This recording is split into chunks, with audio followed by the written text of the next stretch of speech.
ఉపాధ్యాయులకు ఉద్యోగ భద్రత.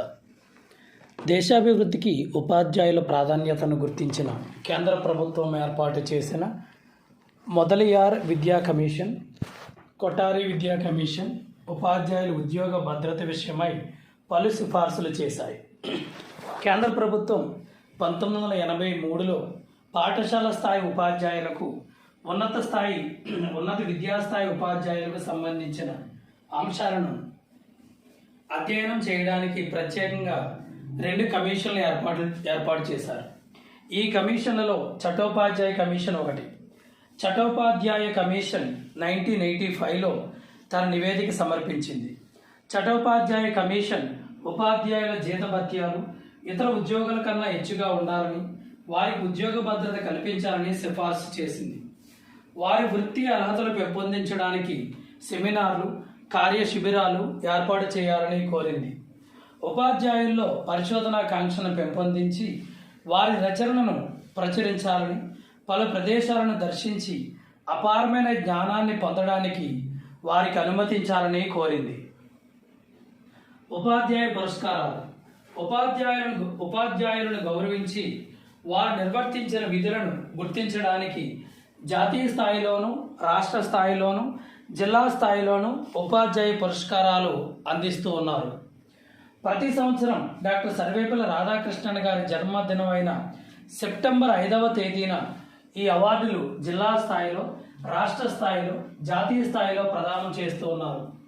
కొన్ని చోట్ల స్వచ్ఛంద సంస్థలు, పాఠశాలలు తమ ప్రాంతాల్లో ఈ పురస్కారాలు అందించి ఉపాధ్యాయుల పట్ల తమకు గల భక్తి గౌరవాలను చాటుతూ ఉన్నాయి. ఈ పురస్కారాలు పొందిన ఉపాధ్యాయులు మరింత ఉత్సాహంతో తమ విధులు నిర్వహించి దేశాభ్యున్నతికి పాటుపడుతూ ఉన్నారు. ఉపాధ్యాయ విద్య.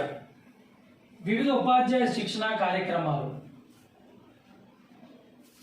వృత్తిపూర్వ శిక్షణ, ప్రీ సర్వీస్ ట్రైనింగ్. దీంట్లో మొదటిది పూర్వ ప్రాథమిక ఉపాధ్యాయ శిక్షణ, ప్రీ ప్రైమరీ టీచర్ ట్రైనింగ్.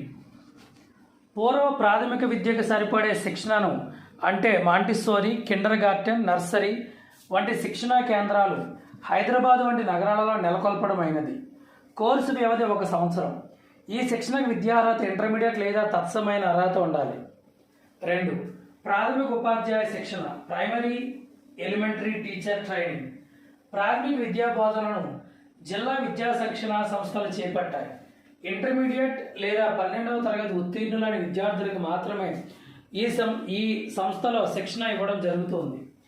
డైట్లో లభించే 2 సంవత్సరాల డిప్లొమా ఇన్ ఎడ్యుకేషన్ డిఎడ్ శిక్షణ ప్రైమరీ, అప్పర్ ప్రైమరీ పాఠశాలలో చదివే 5 నుంచి 12 సంవత్సరాల వయసున్న విద్యార్థులకు, 1-7 తరగతులు విద్యాబోధన చేసే ఉపాధ్యాయులకు ఇవ్వడం జరుగుతుంది. 3వది సెకండరీ ఉపాధ్యాయ శిక్షణ, సెకండరీ టీచర్ ట్రైనింగ్. సెకండరీ ఉపాధ్యాయ శిక్షణ సెకండరీ పాఠశాలలో చదివే 13 నుంచి 15 సంవత్సరాల వయసున్న గల పిల్లలకు, అంటే 8-10 తరగతులు విద్యాబోధన జరిపే ఉపాధ్యాయులకు ఇవ్వడం జరుగుతుంది. సిటిఈ, ఐఏఎస్ఈ బిఎడ్ కళాశాలలో బోధించే 1 సంవత్సరం బిఎడ్ కోర్సుకు విద్యార్హత బ్యాచిలర్ డిగ్రీ. 4వది స్నాతకోన్నత ఉపాధ్యాయ శిక్షణ, post graduate teacher training. IASE, CTE, BEd కళాశాల, విశ్వవిద్యాలయాల్లోని బిఎడ్ విభాగాల్లో పనిచేసేందుకు తగిన అర్హతలను సంపాదించుకోవడం కోసం ఈ శిక్షణ ఇవ్వడం జరుగుతుంది. కోర్సు వ్యవధి 1 సంవత్సరం. విద్యార్థి బిఎడ్ అయితే 2 సంవత్సరాల ఎంఏ ఎడ్యుకేషన్కు విద్యార్హత బ్యాచిలర్ డిగ్రీ. ప్రత్యేక సబ్జెక్టులలో శిక్షణ, ట్రైనింగ్ ఇన్ స్పెషల్ సబ్జెక్ట్స్. భాషా బోధనకు ప్రత్యేక కోర్సులు, ఉదాహరణ తెలుగు పండిట్ కోర్సులు, శారీరక విద్యా కోర్సులు, కుట్టు పని కోర్సులు, కళల అభ్యాసానికి తోడ్పడే కోర్సులు, హిందీ పండిట్ శిక్షణా కోర్సులు, మ్యూజిక్ కాలేజీలు, ఫైన్ ఆర్ట్స్ కాలేజీ ఈ శిక్షణ అందిస్తాయి. మొదట్లో అనువైన విద్యను అందించేందుకు అన్ని రకాల సబ్జెక్టులను బోధించడానికి ఈ శిక్షణ ఉండేది. అయితే సబ్జెక్టు ప్రాధాన్యం పెరిగిన తర్వాత శిక్షణ ప్రతి సబ్జెక్టులోనూ ఇవ్వడం జరుగుతుంది. 6వది సంఘటిక శిక్షణకు ప్రాంతీయ విద్యా కళాశాలలు, రీజనల్ కాలేజెస్ ఆఫ్ ఎడ్యుకేషన్. సంఘటిత శిక్షణకు ప్రాంతీయ విద్యా కళాశాలలు తోడ్పడుతూ ఉన్నాయి. ఇవి జాతీయ పరిశోధన శిక్షణా సంస్థ ఆధ్వర్యంలో నడుస్తున్నాయి. అవి 4 సంవత్సరాల బిఎస్ ఎడ్, బిఏ ఎడ్ కోర్సులను నిర్వహిస్తూ ఉన్నాయి. 7. విద్యా పర్యవేక్షకులకు శిక్షణ, training for education supervisors, SCERT. పానీలు రాష్ట్రాలలో ఉన్న వివిధ రకాల విద్యా సంస్థలను పర్యవేక్షించే విద్యాధికారులకు వివిధ రకాల శిక్షణా కార్యక్రమాలను అందిస్తూ ఉన్నాయి. 8. కరస్పాండెన్స్ కోర్సుల ద్వారా ఉపాధ్యాయ శిక్షణ, teacher training through correspondence course. Correspondence ఉత్తర ప్రత్యుత్తర తరగతుల ద్వారా బిఎడ్, ఎంఎడ్, ఎంఫిల్ ఎడ్యుకేషన్ కోర్సులను దేశంలోని అనేక విశ్వవిద్యాలయాలు అందిస్తూ ఉన్నాయి. ఇక్కడ కాబోయే ఉపాధ్యాయులు మెటీరియల్ చదవడంతో పాటు విశ్వవిద్యాలయాలు నిర్వహించే కాంట్రాక్ట్ ప్రోగ్రాంలకు హాజరు కావాల్సి ఉంటుంది. ఇప్పుడు ఇన్ సర్వీస్ ట్రైనింగ్ అంటే వృత్యంతర శిక్షణ. వృత్తిలో ప్రవేశానికి పూర్వం ఇచ్చే శిక్షణ ప్రాముఖ్యాన్ని గమనించారు కదా.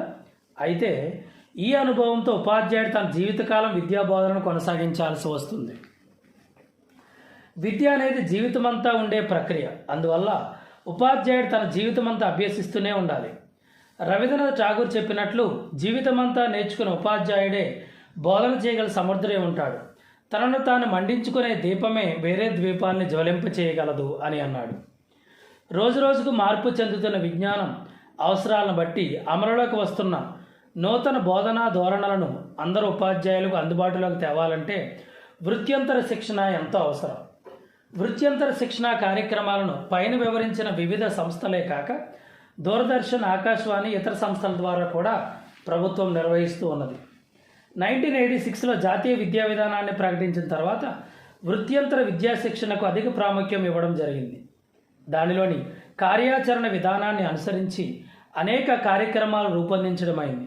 అందులో భాగంగానే దేశవ్యాప్తంగా ఉన్న ప్రాథమిక, మాధ్యమిక ఉపాధ్యాయులకు mass teacher orientation program MTOP, program of mass orientation for school teachers PMOST, special orientation for primary teachers SOPT వంటి ట్రైనింగ్ కార్యక్రమాల ద్వారా వృత్యంతర శిక్షణ అందించడం జరుగుతూ ఉంది. మరి స్వతంత్ర భారతదేశంలో ఉపాధ్యాయ విద్య. ఢిల్లీలో సెంట్రల్ ఇన్స్టిట్యూట్ ఆఫ్ ఎడ్యుకేషన్ ప్రారంభం 1947. ఉపాధ్యాయ విద్యాభివృద్ధికి విశ్వవిద్యాలయ విద్యా కమిషన్ సిఫార్సులు 1948-49. బరోడా వద్ద ఉపాధ్యాయ శిక్షణ కళాశాలల మొదటి సమావేశం 1950. Secondary education commission 1952.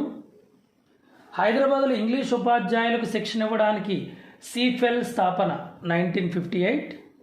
స్త్రీ విద్యపై ఏర్పడే జాతీయ కమిటీ 1958. విద్యపై రివ్యూ కమిటీ 1960. ప్రాథమిక ఉపాధ్యాయ విద్యపై తొలి జాతీయ సెమినార్ 1960. భారతదేశంలో ఎలిమెంటరీ ఉపాధ్యాయ శిక్షణ సంబంధిత అధ్యయన కమిటీ 1961.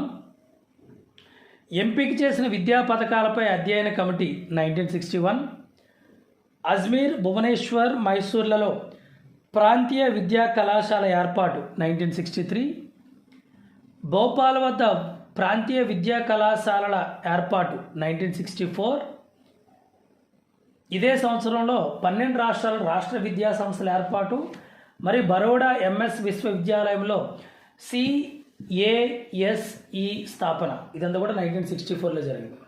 Next education commission 1964. ప్రాథమిక ఉపాధ్యాయ విద్యపై జాతీయ సర్వే 1965.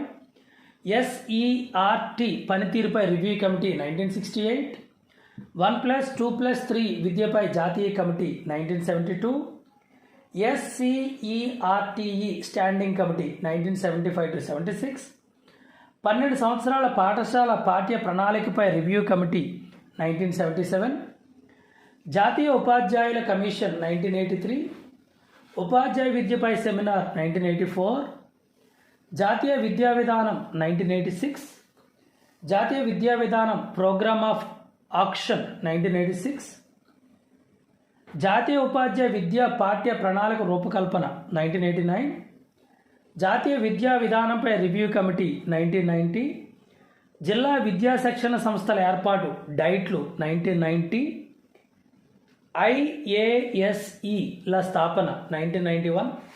సిబిఈ విధానంపై కమిటీ 1991, జాతీయ విద్యా విధానం 1992, పార్లమెంట్లో ఎస్సిటి చట్టం 1993 ఆమోదం పొందడం, 1995 ఆగస్టు 17 నుంచి చట్టబద్ధమైన సంస్థగా ఎస్సిటిఈ పని ప్రారంభించడం, ఎస్సిటిఈ ఉపాధ్యాయ విద్యా పాఠ్య ప్రణాళిక చట్టం ఏర్పాటు 1996, curriculum framework for quality teacher education అనే అంశంపై డాక్యుమెంట్ను రూపొందించడం 1998, information communication technology literacy ICT కార్యక్రమాన్ని బిఎడ్ కోర్సులో తప్పనిసరి అంశం చేయాలని ఎన్సిటిఈ జనరల్ బాడీ నిర్ణయం 2000, దేశవ్యాప్తంగా బిఎడ్ కళాశాలల అధ్యాపకులకు ఐసిటి కార్యక్రమంపై ఎస్సిటిఈ ఆధ్వర్యంలో పునశ్చరణ తరగతుల నిర్వహణ 2001, కేరళ, ఆంధ్రప్రదేశ్ లాంటి రాష్ట్రాలలో పెద్ద ఎత్తున బిఎడ్ కళాశాలల స్థాపన 2003, దేశవ్యాప్తంగా బిఎడ్ కళాశాలలో డిప్లొమా కోర్సు స్థాపనకు దరఖాస్తుల ఆహ్వానం, పూర్వ ప్రాథమిక ఉపాధ్యాయ శిక్షణ కోర్సులకు ఎస్సిటిఈ దరఖాస్తుల ఆహ్వానం. నెక్స్ట్, ఉపాధ్యాయ వృత్తి సంఘాలు. ఉపాధ్యాయుల సమస్యల సాధన కోసమే కాకుండా ఉపాధ్యాయ వృత్తి ప్రయోజనాలకు నూతన విద్యా కార్యక్రమాలను అమల్లో పెట్టడానికి ఉపాధ్యాయ వృత్తి సంఘాలు ఎంతైనా అవసరం. ఉపాధ్యాయుల వృత్తి సంఘాల సమగ్రతను కాపాడటంలోనూ, వారి గౌరవాన్ని పెంపొందించడంలోనూ, వృత్తిపరమైన దుష్ప్రవర్తనను అరికట్టడంలోనూ ఉపాధ్యాయ సంఘాల ప్రముఖ పాత్ర నిర్వహించాలి అని జాతీయ విద్యా విధానం 1986 ఉద్బోధించింది. మొట్టమొదటిసారిగా 1885లో 1885లో మద్రాసులో ఉపాధ్యాయుల వృత్తి సంఘం ఏర్పడింది.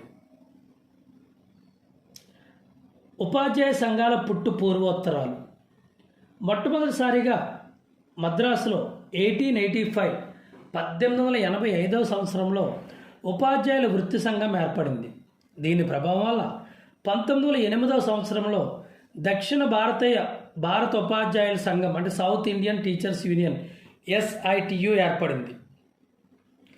బీహార్, ఒరిస్సాలలో 1980లో క్రింది స్థాయి విద్యాధికారుల వృత్తి సంఘాలు ఏర్పడ్డాయి. 1914లో మహారాష్ట్రలో రాష్ట్ర ప్రాథమిక ఉపాధ్యాయ సంఘం, 1920లో బెంగాల్ ప్రభుత్వ ఉపాధ్యాయ సంఘం, 1920లో ఉత్తరప్రదేశ్ నాన్ గెజిటెడ్ విద్యాధికారుల సంఘం, 1922లో మధ్యప్రదేశ్లో ప్రాథమిక శిక్షణ సంఘం, 1924లో బరోడా సెకండరీ ఉపాధ్యాయుల సంఘం, 1924లో ఆంధ్ర ఉపాధ్యాయుల సంఘం ఎస్టియు ఏర్పడ్డాయి. తర్వాత 1947లో ఏర్పడ్డ ఆంధ్ర రాష్ట్ర ఉపాధ్యాయ సమాఖ్య 1957లో ఆంధ్ర రాష్ట్ర ప్రాథమిక ఉపాధ్యాయ సమాఖ్యగా మార్పు చెందింది. 1957 తర్వాత పంచాయతీరాజ్ సంఘం పిఆర్టియు ఏర్పడింది. తర్వాత ఈ సంఘం ప్రోగ్రెసివ్ రికగ్నైజేషన్ టీచర్స్ యూనియన్గా మారింది. ఏపీటీఎఫ్, ఎస్పీయూటీఎఫ్, ఏపీఏఎస్టియు, ఏపీడిటిఎఫ్, ఏపీటీఆర్టియు, ఏపీఎస్డబ్ల్యూఆర్టియు వంటి మరెన్నో సంఘాలు ఆంధ్రప్రదేశ్లో ఉపాధ్యాయుల సంక్షేమానికి తోడ్పడుతూ ఉన్నాయి. ఉపాధ్యాయ సంఘాల సంఖ్యలు. ఉపాధ్యాయ సంఘాల లక్ష్యాలు. ఉపాధ్యాయ వృత్తి సంఘాల పాత్ర వాటి లక్ష్యాలు, ధ్యేయాలపై ఆధారపడి ఉంటుంది. ఇవి ఆ సంఘాల నియమ నిబంధనలను అనుసరించి ఉంటాయి. ఉపాధ్యాయుల ఆకాంక్షలు, వృత్తిపరమైన అవసరాలను ఈ లక్ష్యాలు ప్రతిబింబిస్తాయి. ఒక ప్రత్యేక అధ్యయనంలో వృత్తి సంఘాల లక్ష్యాలు క్రింది పేర్కొన్న విధంగా ఉంటాయని వెల్లడించింది. ఉపాధ్యాయులకు సాంఘిక, ఆర్థిక భద్రతను కలిగించడం, వారి సేవాస్థితులను మెరుగుపరచడం, సభ్యులకు వృత్తిపరమైన సామర్థ్యాలను అందించడం, విద్యా విధాన నిర్ణయాలలో భాగస్వామ్యం వహించడం, విద్యా పాలనలో పాలు పంచుకోవడం, ఉపాధ్యాయుల మధ్య ఏకీభావాన్ని, సౌభ్రాతృత్వాన్ని పెంపొందించడం, ప్రాథమిక, సెకండరీ విద్యార్థుల అభివృద్ధికి తోడ్పడటం, విద్యాభివృద్ధికి పాటుపడడం, అదే ప్రయోజనాలు గల ఇతర వ్యవస్థలకు సహాయ సహకారాలను అందించడం, వృత్తిపరమైన నీతి నియమావళిని పెంపొందించి ఆచరణలో పెట్టడం, విద్యార్థుల బాగు కోసం పాటుపడడం, పరస్పర సహాయానికి తోడ్పడే నిధులను ఏర్పాటు చేయడం మొదలైనవి. దేశంలో ఉపాధ్యాయ వృత్తి సంస్థలు ఏర్పడడానికి కల ముఖ్యోద్దేశాలను, లక్ష్యాలను ఇవి స్పష్టం చేస్తూ ఉన్నాయి. ఉపాధ్యాయ సంఘాల విధులు ఏంటి? ఉపాధ్యాయుల వృత్తిపరమైన ప్రయోజనాలను కాపాడటం, ఉపాధ్యాయులకు న్యాయమైన సాంఘిక, ఆర్థిక, వృత్తిపరమైన హోదా లభించేలా చూడటం, ఉపాధ్యాయుల వృత్తి సామర్థ్యాలను పెంచడానికి తగిన కార్యక్రమాలను నిర్వహించడం, సంతృప్తికరమైన పని, సర్వీస్ పరిస్థితులు ఏర్పాటు చేసేలా కృషి చేయడం, ఉపాధ్యాయుల నీతి నియమావళిని రూపొందించి దాన్ని అందరూ పాటించేలా చూడటం, చదువులో వెనకబడిన విద్యార్థుల కోసం ఉత్తీర్ణత శాతం పెంచడం కోసం ఉచిత బోధనా తరగతులు నిర్వహించడం, విద్యార్థుల మానసిక సామర్థ్యాలను పెంపొందించడానికి వివిధ కార్యక్రమాలను నిర్వహించడం, ఉత్తమ ర్యాంకులు సాధించిన విద్యార్థులకు ప్రోత్సాహక బహుమతులు ఇవ్వడం, జిల్లా, రాష్ట్ర స్థాయిలో విద్యార్థుల కోసం వ్యాస రచన, క్విజ్, వక్తృత్వ పోటీలు నిర్వహించడం, విశిష్ట సేవలు అందించిన విద్యావేత్తలను సన్మానించడం, మారుతున్న సామాజిక, ఆర్థిక, రాజకీయ పరిస్థితులకు అనుగుణంగా విద్యారంగంలో తీసుకోవాల్సిన మార్పులను గురించి ప్రభుత్వానికి తెలియజేయడం, విద్యకు సంబంధించిన లక్ష్యాల సాధనకు కృషి చేయడం, ఉపాధ్యాయుల బోధనా స్థాయిని పెంపొందించడం, ఉమ్మడి కార్యక్రమాలను చేపట్టడానికి ఇతర ఉపాధ్యాయ సంఘాలతో సఖ్యత ఏర్పరచుకోవడం, తమ తమ భావాలను స్వేచ్ఛగా వ్యక్తీకరించడానికి వేదికగా ఉండటం, ఉద్యోగ విరమణ తర్వాత రావాల్సిన పెన్షన్, ప్రావిడెంట్ ఫండ్, గ్రాట్యుటీ వంటి సౌకర్యాలు సకాలంలో ఉపాధ్యాయులకు అందేలా చూడటం, విద్యా విధానాలు రూపొందించేటప్పుడు, విద్యా ప్రణాళికలు తయారు చేసేటప్పుడు ఉపాధ్యాయులకు భాగస్వామ్యం ఉండేలా చూడటం మొదలైనవి. ఈ విధుల నిర్వహణ ద్వారా ప్రభుత్వ గుర్తింపు పొందిన ఉపాధ్యాయ సంఘాల ఉపాధ్యాయులకు, విద్యార్థులకు, ప్రభుత్వానికి, సమాజానికి సేవ చేసినట్లయితే సమాజం అభివృద్ధి చెందుతూ ఉంది. మరి ఉపాధ్యాయ సంఘాల విధులు, లక్ష్యాలు అండ్ సంవత్సరాలు. ఉపాధ్యాయుల వృత్తి సంఘం ఏర్పడిన సంవత్సరం 1885 మద్రాస్. పుట్టు పూర్వోత్తరాలు ఏంటంటే మొట్టమొదట ఏర్పడిన సంఘం ఇది. రెండవది దక్షిణ భారత ఉపాధ్యాయుల సంఘం SITU, ఇది 1908లో ఏర్పడింది. మూడవది కింది స్థాయి విద్యాధికారుల సంఘం 1890 ఒరిస్సా, బీహార్లో ఏర్పడింది. రాష్ట్ర ప్రాథమిక ఉపాధ్యాయ సంఘం 1914 మహారాష్ట్రలో ఏర్పడింది. బెంగాల్ ప్రభుత్వ ఉపాధ్యాయ సంఘం 1920లో ఏర్పడింది. నాన్ గెజిటెడ్ విద్యాధికారుల ఉపాధ్యాయుల సంఘం 1920 ఉత్తరప్రదేశ్లో ఏర్పడింది. ప్రాథమిక శిక్షక సంఘం 1922 మధ్యప్రదేశ్లో ఏర్పడింది. బరోడా సెకండరీ ఉపాధ్యాయ సంఘం 1924లో ఏర్పడింది. ఆంధ్ర ఉపాధ్యాయ సంఘం STU 1924లో ఏర్పడింది. ఆంధ్ర రాష్ట్ర ఉపాధ్యాయ సమాఖ్య 1947లో, ఇది 1947లో ఏర్పడి 1957లో ఆంధ్ర రాష్ట్ర ప్రాథమిక ఉపాధ్యాయ సమాఖ్యగా మార్పు చెందింది.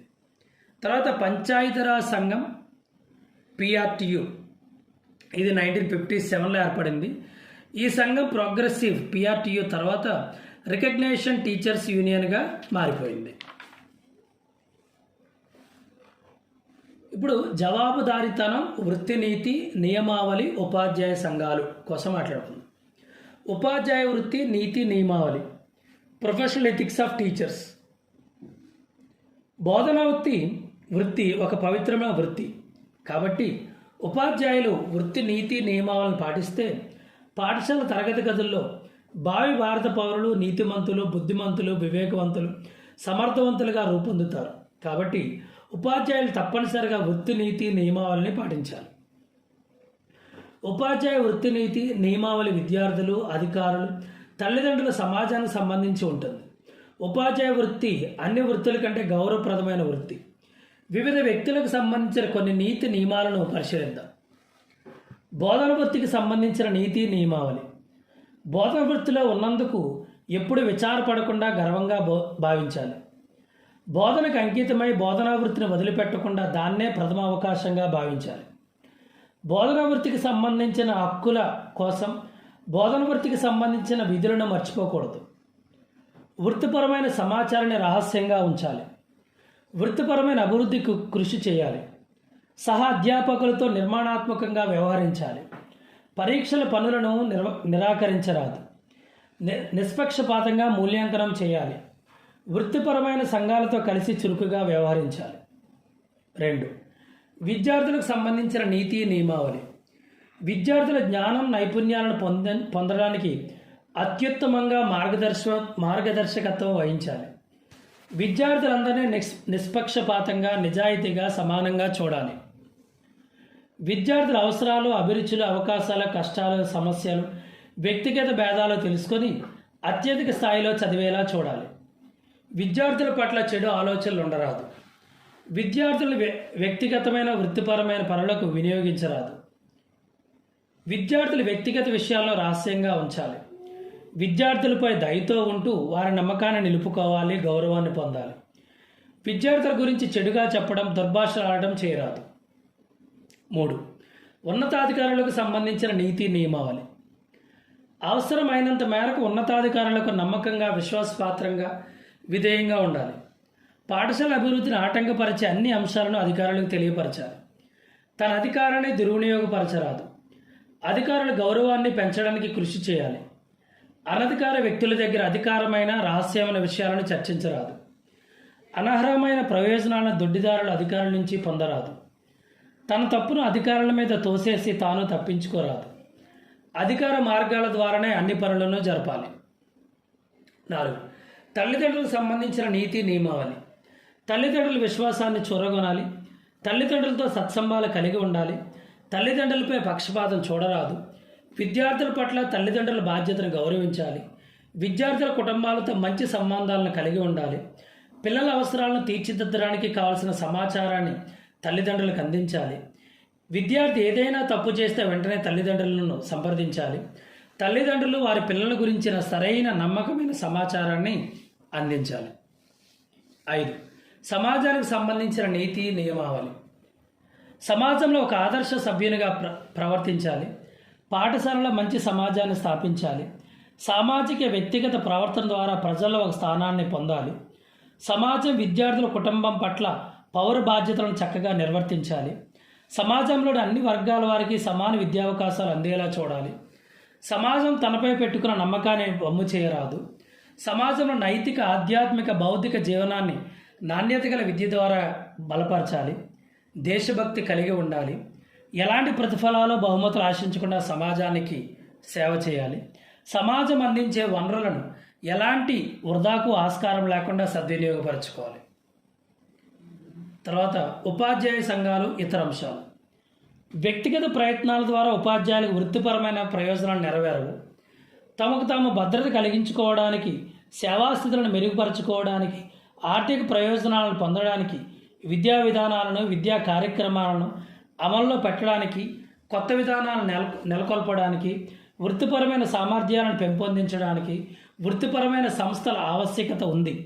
ఇటువంటి వృత్తిపరమైన ఉపాధ్యాయ సంఘాలను మిగిలిన సంఘాల నుంచి భిన్నంగా చూడవలసి ఉంది. సెకండరీ గ్రేడ్ ఉపాధ్యాయుల సంఘం, గిరిజన ఉపాధ్యాయుల సంఘం, సాంఘిక సంక్షేమ గురుకుల పాఠశాలల ఉపాధ్యాయుల సంఘం, ఉపాధ్యాయుల సేవా సంస్థలు వంటివి పూర్తిగా విద్యా విషయక సంస్థలు. ఇలాంటి సంస్థలు కేవలం జ్ఞానాన్ని పెంపొందించుకోవడానికి తోడ్పడతాయి. ఉపాధ్యాయుల ఆర్థిక ప్రయోజనాలకు ఉపాధ్యాయుల సిండికేట్, ట్రేడ్ యూనియన్లు మాత్రమే పోరాడతాయి.